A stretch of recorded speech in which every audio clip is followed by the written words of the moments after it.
কোটি কোটি বছর, কোটি কোটি বছর জাহান্নামীদেরকে জাহান্নামের আগুনে জ্বালানো হবে। এই অবস্থায়ও তারা মাত্র একটা দিনের জন্য তাদের শাস্তিটাকে যেন হালকা করা হয় এই দোয়া করবে। তারা যখন এরকম ভাবে দোয়া করবে, অর্থাৎ ফেরেশতাদের কাছে যখন দোয়া করার জন্য বলবে, ফেরেশতারা তখন জাহান্নামীদেরকে বলে দিবে, না না, তোদের জন্য একটা দিনের জন্য তোদের শাস্তি হালকা করা হবে না, তোরা চিরটাকাল এরকম ভাবে জাহান্নামের মধ্যে অবস্থান করবি। চিৎকার করে বলুন না নাউযুবিল্লাহ। ভাইরা আমার, আমি জাহান্নাম সম্পর্কে যেই কথাগুলো বললাম, এর দ্বারা আপনাদের কেমন মনে হলো? জাহান্নাম কি কোনো ভালো জায়গা নাকি খারাপ জায়গা? বলেন, ভালো জায়গা না খারাপ জায়গা? বলেন। এই জাহান্নামে যদি আমাদের মধ্য থেকে কাউকে দেয়া হয়, সহ্য করতে পারবেন? কে কে পারবেন? কেউ কি পারবেন? বলেন। আমরা কেউই পারবো না। কিন্তু যদি আমরা 5 ওয়াক্ত নামাজ সঠিকভাবে আদায় না করি, রমজানের 30টি রোজার মধ্য থেকে একটি রোজাও যদি ইচ্ছাকৃতভাবে ছেড়ে দিই, এই জাহান্নামে জ্বলতে হবে কি হবে না? বলেন। যদি সুদ খাই, সুদ খাওয়ার সঙ্গে সঙ্গে নামাজ আদায় করলে তো তাহলে সুদ মাফ, তাই না? মাফ হয়ে যাবে। সুদখোর যদি কিয়ামত পর্যন্ত নামাজ আদায় করে, সুদখোরের জীবনের 1 ওয়াক্ত নামাজও কবুল হবে না, ঠিক কি না? তো ভাইরা আমার, এই জাহান্নাম আমরা কেউই সহ্য করতে পারবো না। কিন্তু আমরা যদি নামাজ আদায় না করি, রোজা যদি না রাখি, আমরা যদি জাহান্নামে যাওয়ার যদি কাজগুলো করি, আমাদেরকে অবশ্যই জাহান্নামে যেতে হবে, ঠিক কিনা? পক্ষান্তরে আল্লাহ পাক রব্বুল আলামিন আমাদের জন্য তিনি যে জান্নাত সৃষ্টি করে রেখে দিয়েছেন, ওই জান্নাতের নিয়ামত এত সুন্দর হবে, এত সুন্দর হবে। আল্লাহ পাক রব্বুল আলামিন ওই জান্নাতের মধ্যে তিনি তার জান্নাতি বান্দাদের জন্য মধুর ঝর্ণা রেখে দিবেন। জান্নাতীদের জন্য সেখানে দুধের ঝর্ণা রেখে দিবেন। জান্নাতীদের জন্য সেখানে শরবতের ঝর্ণা রেখে দিবেন। স্বচ্ছ সুপেয় পানির ঝর্ণা সমূহ সেখানে রেখে দিবেন। চিৎকার করে বলুন না সুবহানাল্লাহ। আল্লাহ পাক রব্বুল আলামিন এত সুন্দর জান্নাত তিনি আমাদেরকে দান করবেন যদি আমরা জান্নাতে যেতে পারি। আজকে আপনারা এখানে যেমনি ভাবে একটা জলসার ব্যবস্থা করেছেন, আল্লাহ পাক রব্বুল আলামিন জান্নাতের মধ্যে একটা জলসার ব্যবস্থা করবেন। ওই জলসার ব্যবস্থা করার পরে সর্বপ্রথম আল্লাহ তাআলা ফেরেশতাদের মাধ্যমে কোরআন তেলাওয়াত করাবেন। জান্নাতীরা যখন ওই কোরআন তেলাওয়াত যখন শুনবেন, জান্নাতীরা তখন ব্যাকুল হয়ে যাবে। জান্নাতীরা তখন বলবেন, ও মালিক, এত সুন্দর কণ্ঠের তিলাওয়াত তো আমরা আগে কোনোদিনই শুনি নাই। আল্লাহ পাক রব্বুল আলামিন তখন জান্নাতি বান্দাদেরকে উদ্দেশ্য করে বলবেন, ও আমার জান্নাতি বান্দারা, তোমরা কি এর চাইতে আরো সুন্দর তেলাওয়াত শুনতে চাও নাকি? জান্নাতীরা তখন আল্লাহ তাআলার এই কথার উত্তরে বলবেন, ও মালিক, এর চাইতে কি আবার কোনো সুন্দর তিলাওয়াত হতে পারে নাকি? আল্লাহ তাআলা তখন বলবেন, শুনতে চাও কি চাও না, শুধু এতটুকু বলো।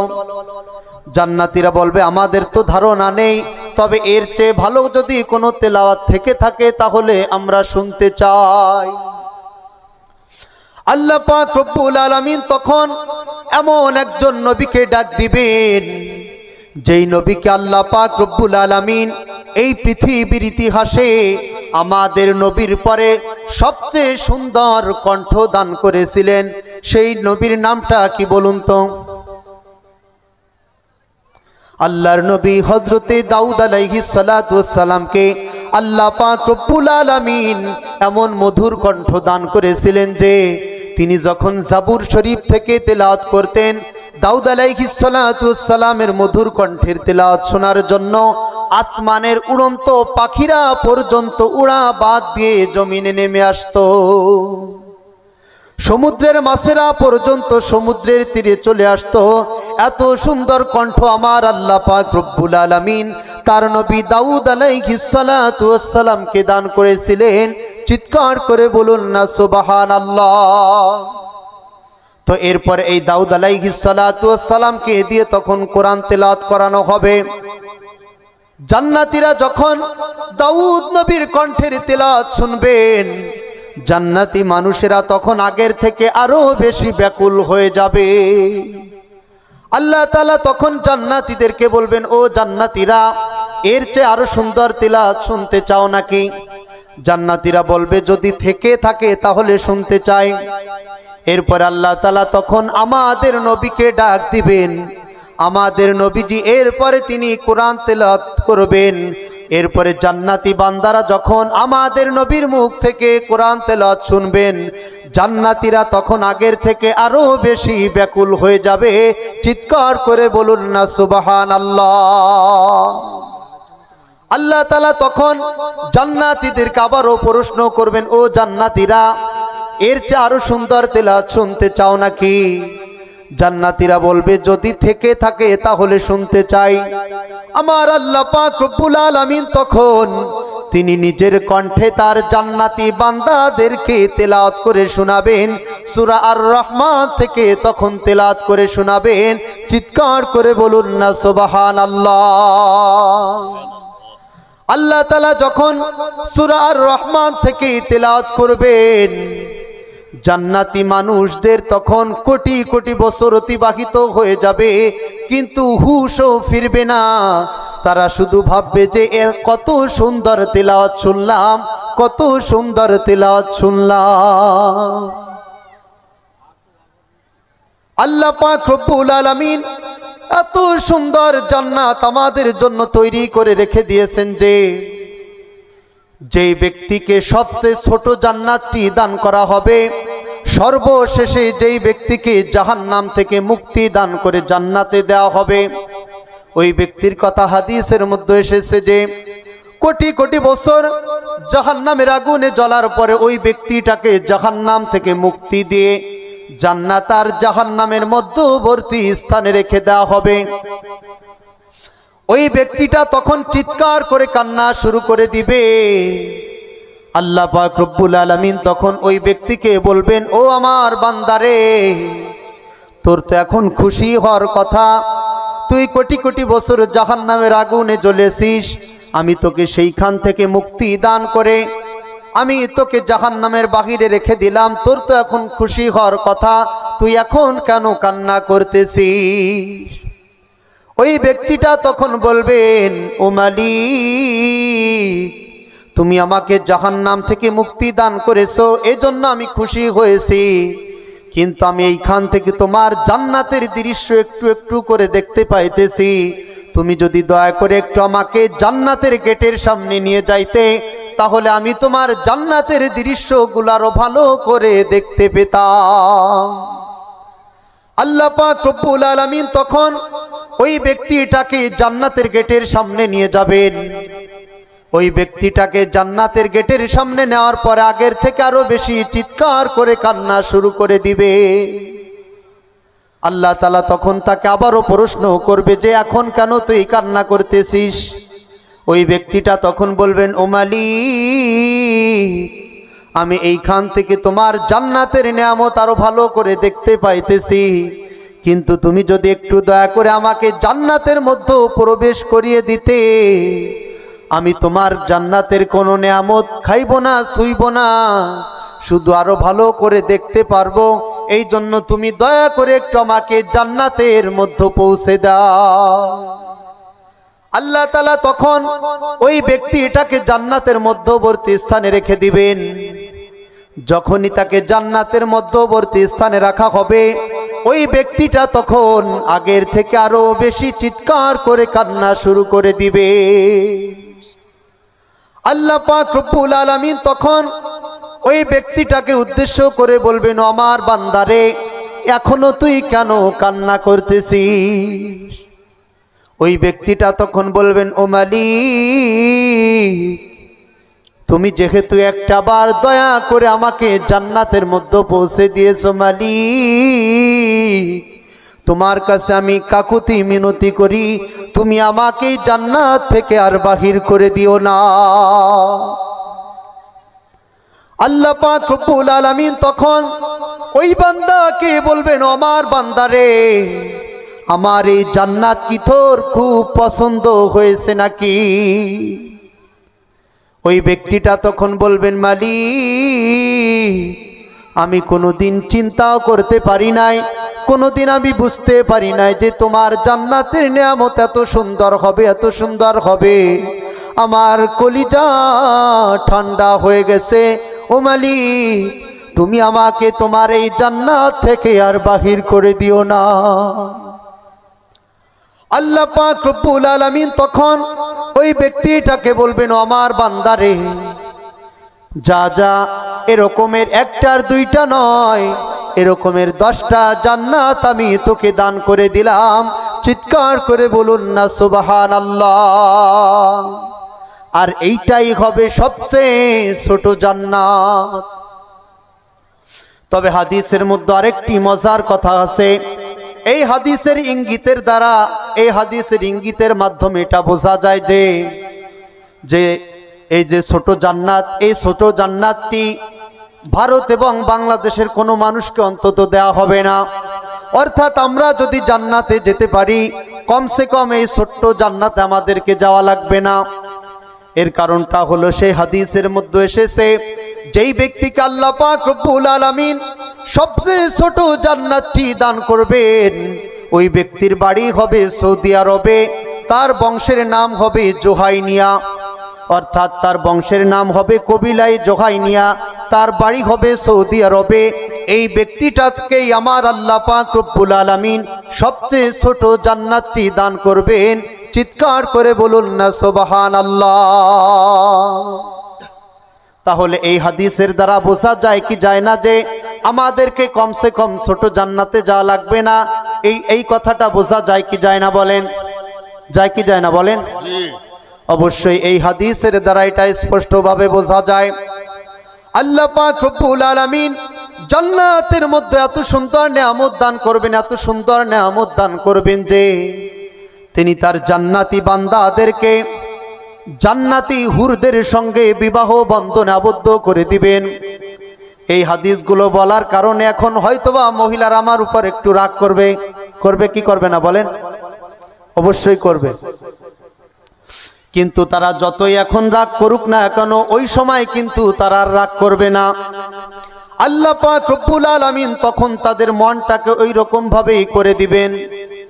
তো আল্লাহ পাক রব্বুল আলামিন এমন সুন্দরী হুরদের সঙ্গে বিবাহ বন্ধনে আবদ্ধ করে দিবেন যে ওই হুরদের চেহারা এত সুন্দর হবে, এত সুন্দর হবে।